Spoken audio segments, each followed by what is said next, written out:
नमस्कार दोस्तों, अगर आपका खाता भी SBI PNB bank of Baroda Canara bank HDFC bank या किसी भी अन्य सरकारी बैंक में है तो 28 मार्च 2026 से सरकार इन सभी बैंकों पर 5 बड़े बदलाव नए नियम लागू करने जा रही है, जिसका सीधा असर खाता धारकों पर पड़ेगा। अगर आप ATM से लेन देन करते हैं या ऑनलाइन डिजिटल लेन देन करते हैं तो 28 मार्च के बाद भारी चार्ज इस नए नियम के तहत खाता धारकों को चुकाना पड़ सकता है। इसी के साथ मिनिमम बैलेंस या जिसे न्यूनतम बैलेंस भी कहते हैं, उसको लेकर भी एक भयानक नियम सरकार 28 मार्च से लागू करने का निर्णय लिया है, जिसका सीधा असर खाता धारकों पर पड़ेगा। इसी के साथ ऐसे खाता धारक जिनका 2 साल से पुराना खाता खुला हुआ है तो ऐसे खाते भी 28 मार्च के बाद कुछ शर्तों में बंद कर दिए जाएंगे। अगर आप भी सरकार द्वारा बताया गया यह नियम नहीं मानते तो साथ ही और भी कई सारे नियम 28 मार्च के बाद लागू किए जाएंगे। तो अगर आपका खाता इन सभी बैंकों में से किसी भी बैंक में है तो समय रहते ही आपको यह जरूरी नियम बड़े बदलाव जान लेने चाहिए।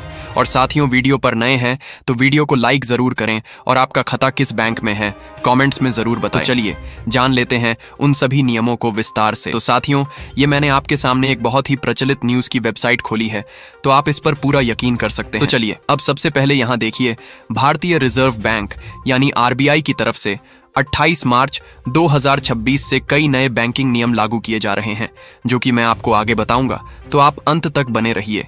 ये नए नियम SBI PNB केनरा HDFC जैसे कई सार्वजनिक क्षेत्र के बैंकों के खाता धारकों को प्रभावित करेंगे। तो अगर आपका खाता SBI PNB BOB HDFC या फिर किसी भी सरकारी बैंक में है तो ये नियम आप पर लागू होंगे। ठीक है, तो चलिए जानते हैं पहले नियम को। तो साथियों, सबसे पहला नियम है न्यूनतम शेष राशि की आवश्यकता यानी मिनिमम बैलेंस की। इस राशि से नीचे आपका बैलेंस नहीं जाना चाहिए। तो इसमें देखिए क्या नए नियम लागू किए जाएंगे।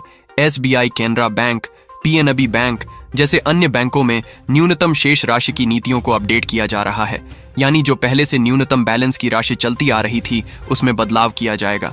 तो अब देखिए कौन से बैंक में कितना बदला जाएगा, कितना न्यूनतम बैलेंस आपको अब खातों में रखना पड़ेगा। 28 मार्च से सेविंग अकाउंट में पहले से ज्यादा मिनिमम बैलेंस रखना होगा। खाते में कितना न्यूनतम बैलेंस रहना चाहिए, ये खाते के प्रकार और भौगोलिक स्थान पर निर्भर करता है।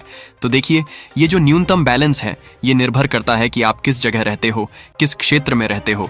जैसे अगर कोई शहर में रहता है तो न्यूनतम बैलेंस 2000 से 3000 के बीच हो सकता है, जो कि हर बैंक का अलग अलग होता है। वहीं ग्रामीण इलाकों में 1000 से 2000 के बीच हो सकता है, और यह भी हो सकता है कि इससे भी ज्यादा हो। यदि ग्राहक ऐसा करने में सफल नहीं होते हैं तो उन्हें दंड का सामना करना पड़ सकता है।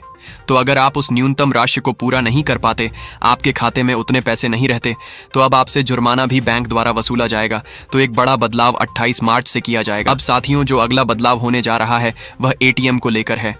जी हाँ, अब 28 मार्च से बैंकों ने दूसरे बैंकों के ATM से पैसा निकालने पर लिमिट लगा दी है। मतलब अब अगर आप महीने में उस लिमिट से ज्यादा बार पैसा निकालते हो तो आपसे कुछ राशि प्रति ट्रांजैक्शन की काटी जाएगी। जी हाँ, तो वह राशि कितनी है, कितनी बार आप एक महीने में ATM से पैसा निकाल सकते हो, चलिए जानते हैं। तो यहाँ देखिए, दूसरे बैंकों के ATM के इस्तेमाल में फ्री ट्रांजैक्शन की संख्या कम कर दी जाएगी।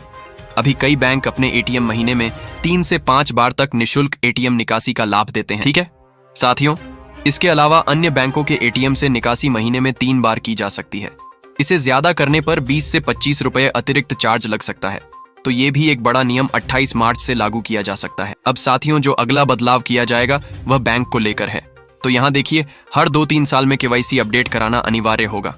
पहले जो है सिर्फ आपको एक बार ही बैंक KYC करवानी पड़ती थी, लेकिन अब इसमें 1 जनवरी से बदलाव किया जाएगा और अब हर खाता धारक को हर 2 से 3 साल में बैंक खाते की KYC करवानी पड़ेगी, अन्यथा उनका बैंक अकाउंट निष्क्रिय यानी बंद भी किया जा सकता है। तो इसके लिए बैंक आपको बाकायदा मैसेज, ईमेल या नोटिफिकेशन के जरिए बताएगा। उस समय आपको यह काम करवाना पड़ेगा, अन्यथा जिसकी जरूरत नहीं पड़ेगी। अब साथियों, अगला नियम जो है लेन देन को लेकर है। जैसा कि आप यहाँ देख सकते हैं, लेन देन ना करना। तो इस नियम के तहत अगर कोई अपने बैंक खाते में 2 साल से ज्यादा किसी भी तरह का लेन देन नहीं करता तो उनका खाता बैंक द्वारा बंद किया जा सकता है। जी हाँ साथियों, सही सुना आपने। तो यहाँ देखिए, यदि 2 साल तक खाते में कोई लेन देन नहीं होता तो खाता बंद हो सकता है। इसमें जमा या निकासी, ऑनलाइन ट्रांजैक्शन, UPI पेमेंट भी शामिल है। तो इसमें ये सभी शामिल है। अगर आप उस खाते से डिजिटल लेन देन करते हैं, ऑनलाइन ट्रांजैक्शन करते हैं तो आपका खाता बच जाएगा। खाते को सक्रिय रखने के लिए कम से कम 1 लेन देन जरूरी होगा, यानी अगर आपको अपना खाता चालू रखना है तो 2 साल के भीतर 1 ना 1 बार लेन देन करना जरूरी होगा। तो साथियों, ये थे वे सभी नियम जो कि 28 मार्च से लागू किए जाएंगे।